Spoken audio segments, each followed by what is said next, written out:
avoid that. It's me. Hi. Taylor Swift thoroughly in my head.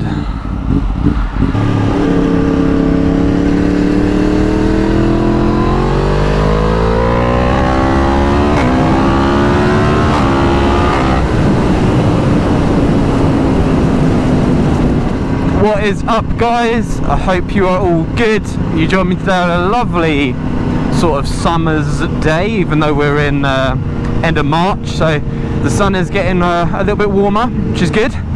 You join me to review, well, not to review, you join me to discuss not even a controversial topic really, but as the title suggests, a bit of safety gear that is neglected by a lot, but we should all really have, in my opinion.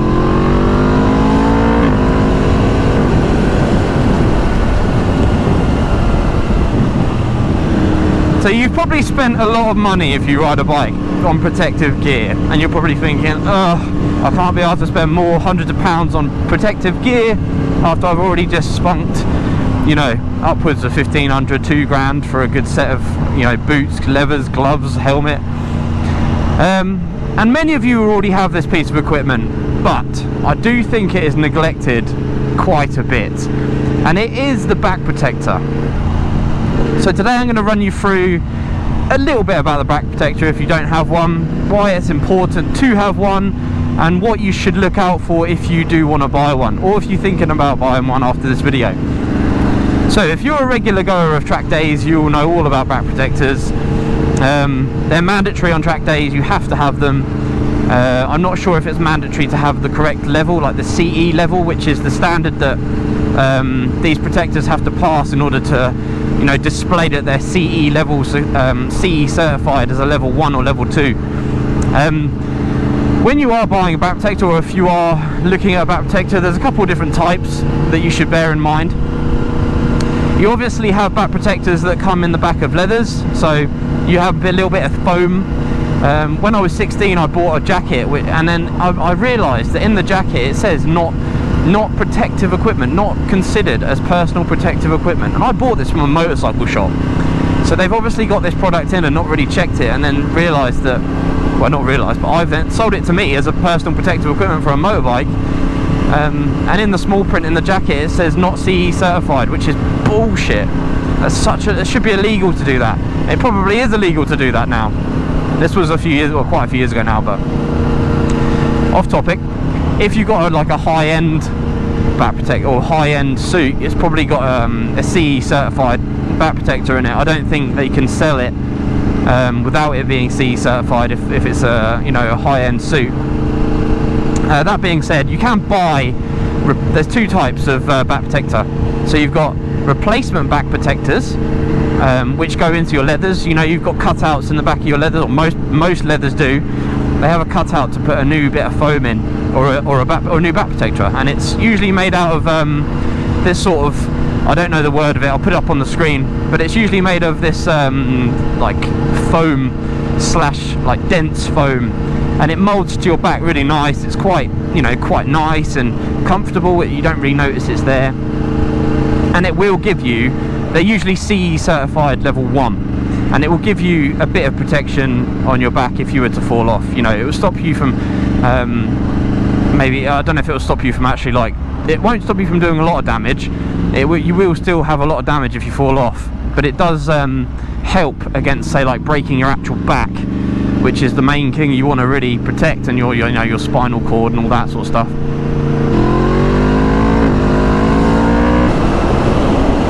Look at that view.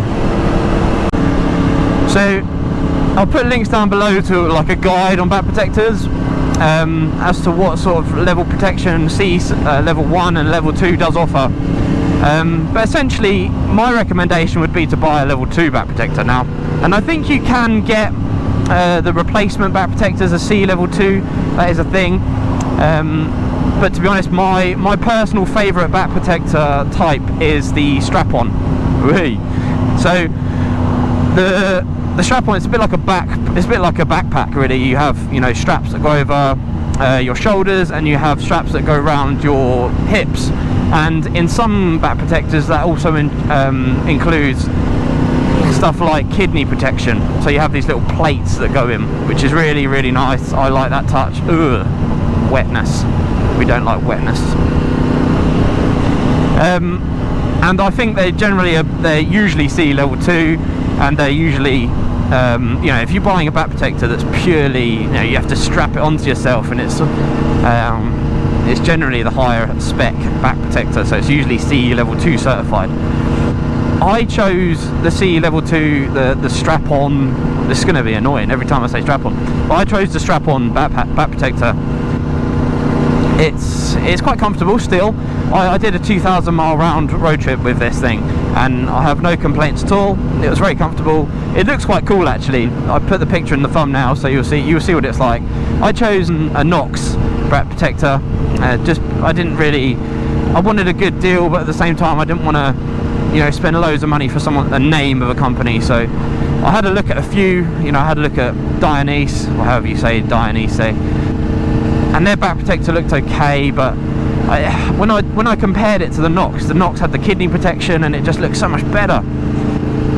Both CE level 2, and if you go onto Nox's website, and I'm not endorsed by Nox or anything like that, I'm not even nearly popular enough, but they take you through the technology in their back protector and how it will help you and why it helps you and all that jazz. Totally worth it in my opinion, and I really rated it. I think it was about 120 quid.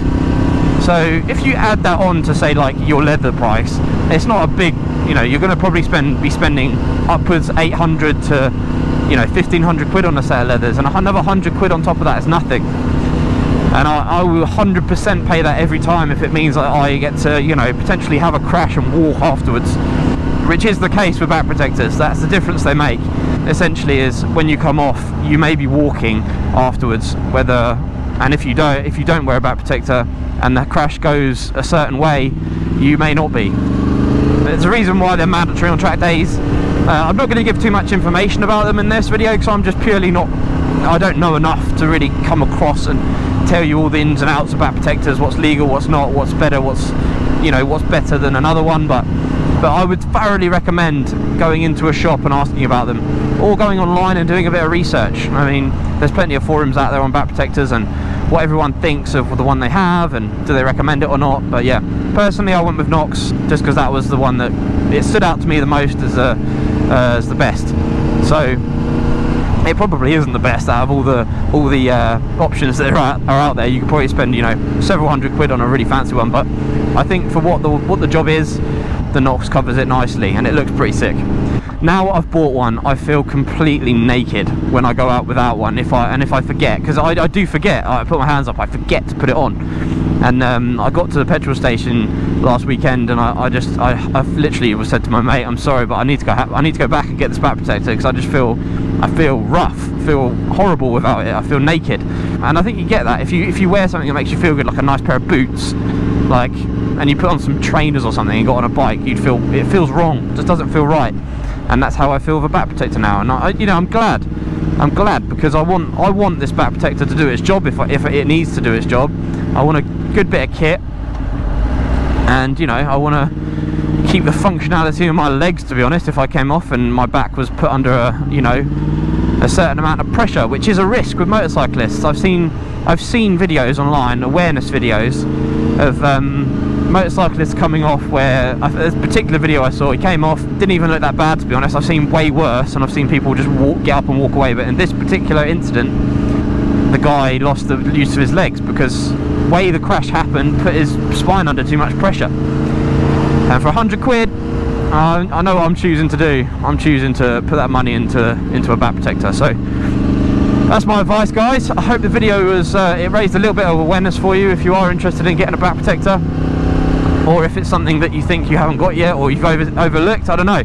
If there's any questions about it, down below, you know where the comment button is. Oh my god, that's just a shit bit of road. You know where the button is to raise a comment, and you also know where the button is to subscribe if you haven't already. For now, take care, go buy a back protector, and I will see you on the next one.